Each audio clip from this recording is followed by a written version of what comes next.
Hello and welcome to this week's video. This one is all about what might be my favorite anime of the year, and it's only March.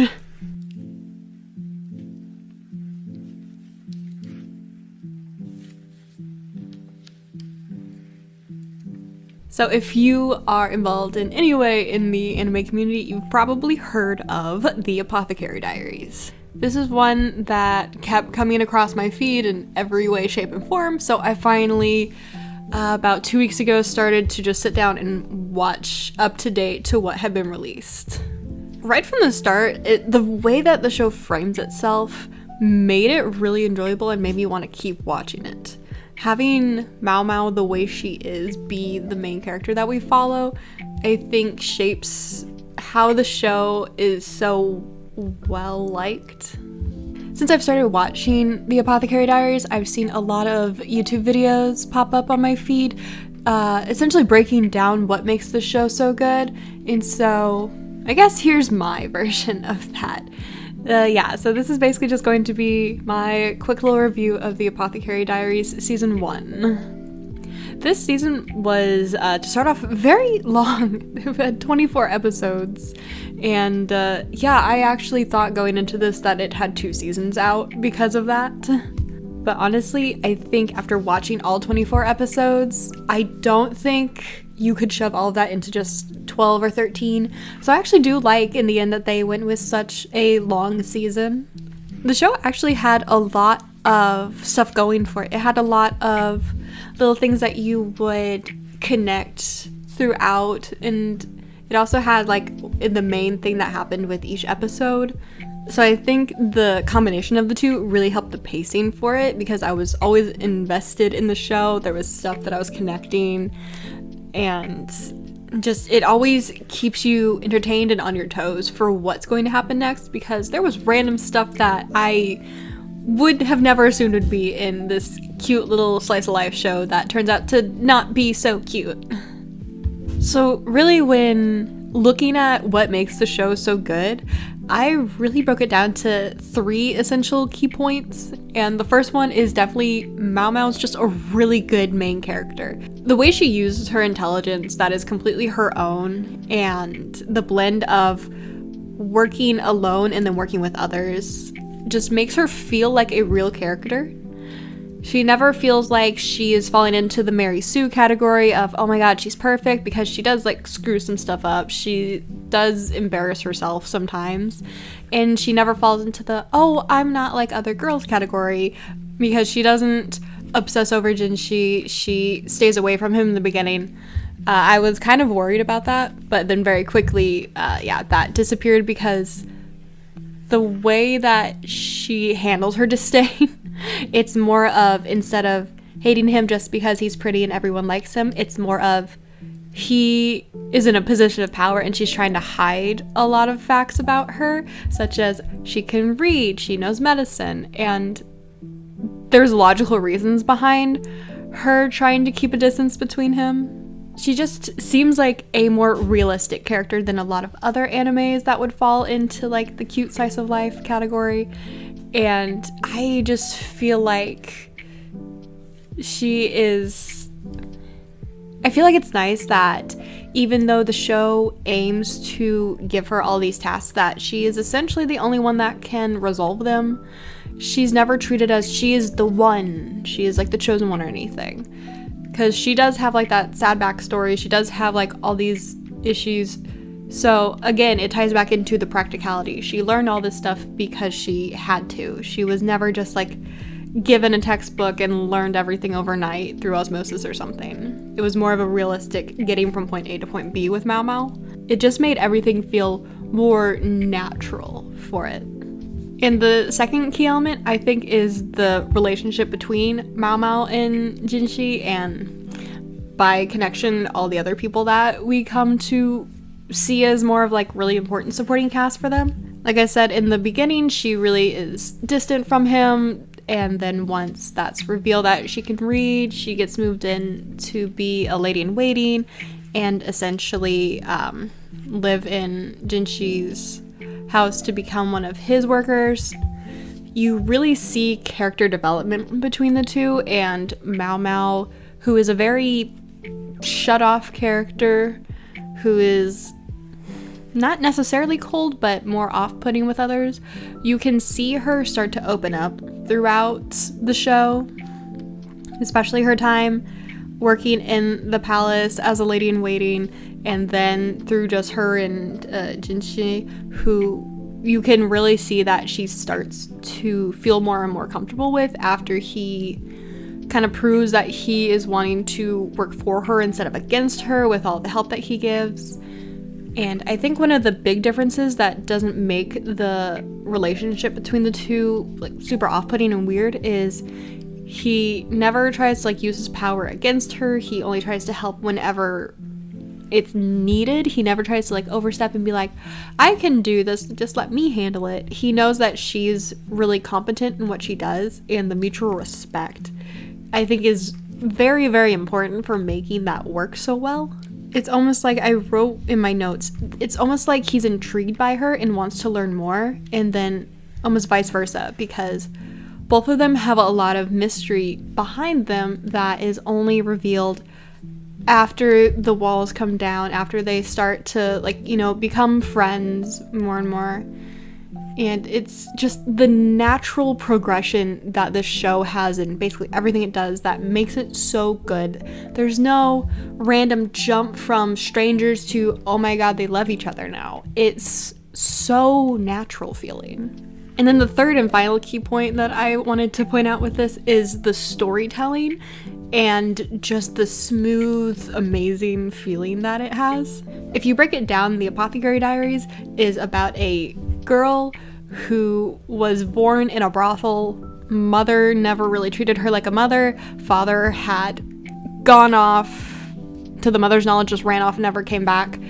And she goes to live with her adoptive father, gets kidnapped, is forced to serve in the rear palace, and that's her life. And you could just leave it at it's this girl just trying to live her life without being harmed to the best of her ability, but it's when you break it down and look further into the show that you can see why the storytelling is actually really, really good. The show really digs into the behind the scenes of situations like women working in brothels, the servants in a palace, even like the consorts for an emperor. It shows everything behind the curtain and humanizes them super well. And I think that is a huge part of why people are enjoying the show. It makes everything feel human. These are actual people working there. They're not just puppets. It shows the power struggles. It shows the hierarchy built into all of these things. From the brothel, you have the owner, you have the princesses, and then you have basically everyone else categorized underneath them. For the palace, you have the emperor, you have the high-powered men that basically do all the admin work, you have the top 4 consorts, and then you have everyone else. It shows that sometimes things aren't so easy, especially when it shows all the consorts. Not necessarily them, but a lot of their ladies-in-waiting kind of trying to fight it out to prove that their master is the best and try and one-up the others. That way their consort might give more privileges from the emperor. So it shows such a realistic thing, because you know that it's not going to go smoothly in any type of situation that involves potential power gain. The show also can be very blunt, very depressing and hopeless in certain points. For starters, when Maomao gets kidnapped, it's almost kind of sad that her first reaction isn't, oh my god, I'm being kidnapped, what's gonna happen to me? It's, oh, I hope dad doesn't worry when I don't show home. He's gonna worry about me. She doesn't try and fight to get her freedom when she's first turned into a laundry lady. She just keeps her head down, says, I'm going to serve my 3 years, was it? And then go home. So you can look at that as being like the depressing and hopeless situations, but it frames it in a way that is like super hopeful. Maomao never feels trapped. She always just does it, and then in the end she does have better outcomes. She might be sold to the rear palace, but she ends up making a bunch of friends there and luckily she seems to be helping people, which is one of the main things that she seems to really push for. She wants to help others. She's not really selfish in holding back all of her stuff. She wants to just drink her poisons, make medicine, and help people. When she goes back to the brothel, she has all these big sister kind of friends that she grew up with, and so she's never alone. And she's also put into the position to where she can choose what sort of work that she does there, and she never is shoved into this corner to where she has to do stuff. Maomao does end up finding people that she becomes close to in all these bad situations that she's in, and I think this show does the really great job of showing raw emotion. Basically every other character except Maomao, who is kind of like just blank except if something like really extreme happens. She's more just chill, go with the flow. But other people do a great job at portraying the real emotions that people would have in their situations. From the desperation to be with someone that you actually really care about and love, to the grief and pain of losing a child. There's a whole array of emotion that is woven into everything that makes up the show. So those were more like overarching reasons on why I think people would really like the show. And narrowing in on why I really like the show, it's actually quite simple. I just really like watching psychotic female characters. Maomao, she loves tasting poison. She's constantly trying to make just better medicine. She's like hyper focusing on this stuff, and she helps those around her. Like the little like triangle that makes up Maomao is just really pleasant to watch in just a cycle that continues each week. She does go unhinged sometimes, like when a new medicine is talked about, some new thing has come up that she needs to investigate. Just the unhinged passion that she has for stuff, it's refreshing to see. Seeing her cat-like personality literally shown by animating cat ears and a tail for her, I thought was just really cute. It added personality to the show, to the animation style. I've seen so many clips of cat Maomao. I've seen so many clips of cat Maomao all over the internet, and that was really a good push for me to watch the show, seeing that she just becomes a cat every now and then. It's just the little things that just show off what a lot of people are saying is like love and passion for animation within the show. The development between her and Jinshi, I think, was a gorgeous progression of the show. Like I said earlier, just the natural feeling of it, the way that they become friends, they become closer, feels perfectly paced. I absolutely love how badly she reads situations and gets herself into just like stupidly awkward scenarios. When Jinshi walks in and he gets just insanely jealous for no reason.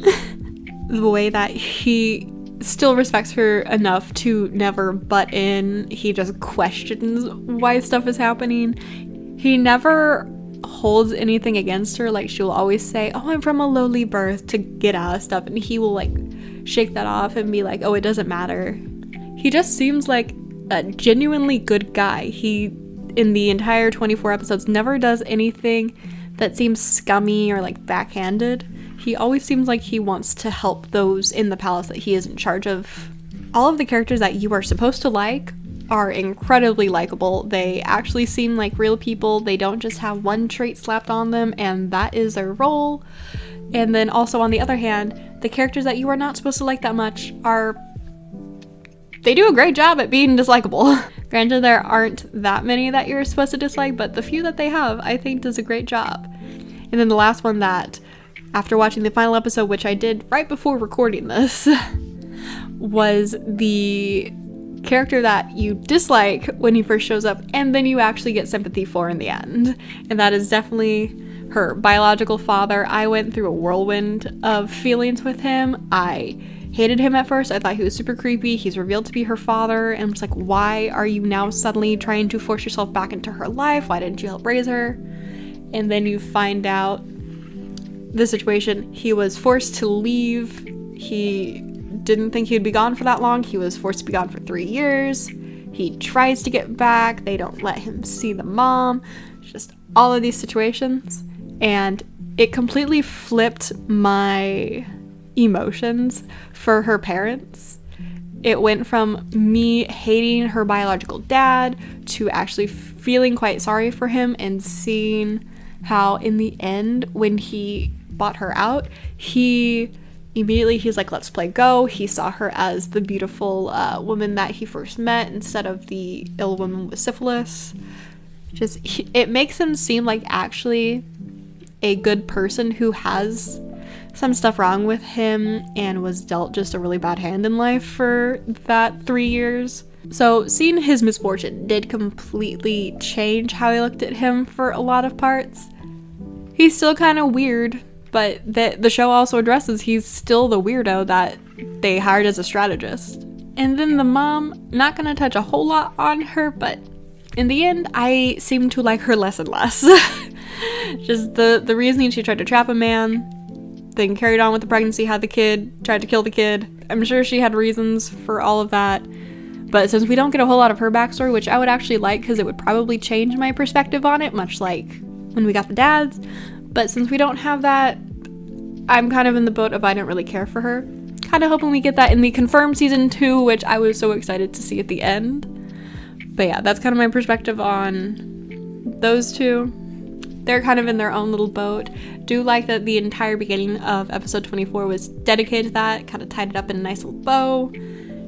And then the rest of the episode was focused on Maomao, and it also kind of wraps stuff up very nicely.